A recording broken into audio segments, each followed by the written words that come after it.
तो दोस्तों, Exide industries ने अपने क्वार्टर 4 के रिजल्ट को डिस्क्लोज कर दिया है। आइए देखते हैं इसके डाटा को। कंपनी ने डाटा यहाँ पर करोड़ में अनाउंस किया है।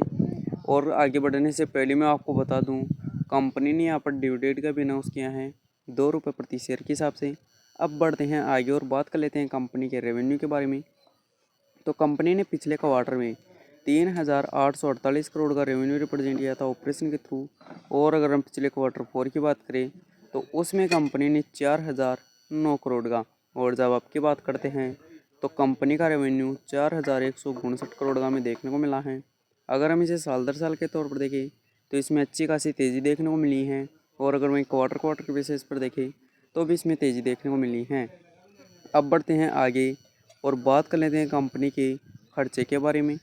तो कंपनी के पिछले क्वार्टर में 3,536 करोड़ के खर्चे हुए थे। और अगर हम पिछले क्वार्टर 4 की बात करें तो उसमें कंपनी के 3,630 करोड़ के। और जब आपकी बात करते हैं तो कंपनी के खर्चे 3,832 करोड़ के हमें देखने को मिले हैं। और अगर हम इसे साल दर साल के तौर पर देखें तो इसमें तेज़ी देखने को मिली है। और अगर वही क्वार्टर के बेस पर देखें तो भी इनमें गिरावट तेज़ी देखने को मिली है।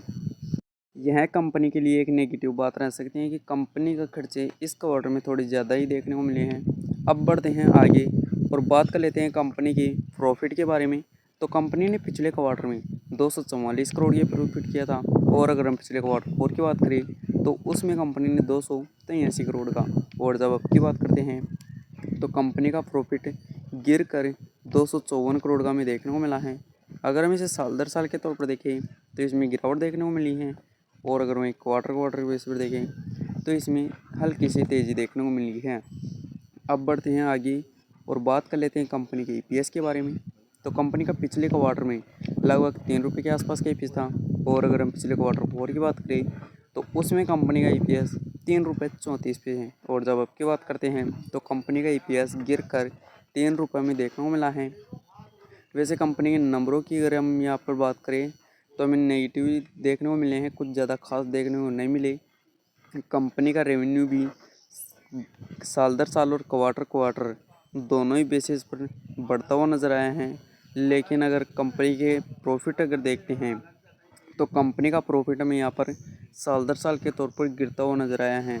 वैसे अगर आपको वीडियो पसंद आई हो तो लाइक करें, साथ ही मेरे चैनल को सब्सक्राइब करें। धन्यवाद।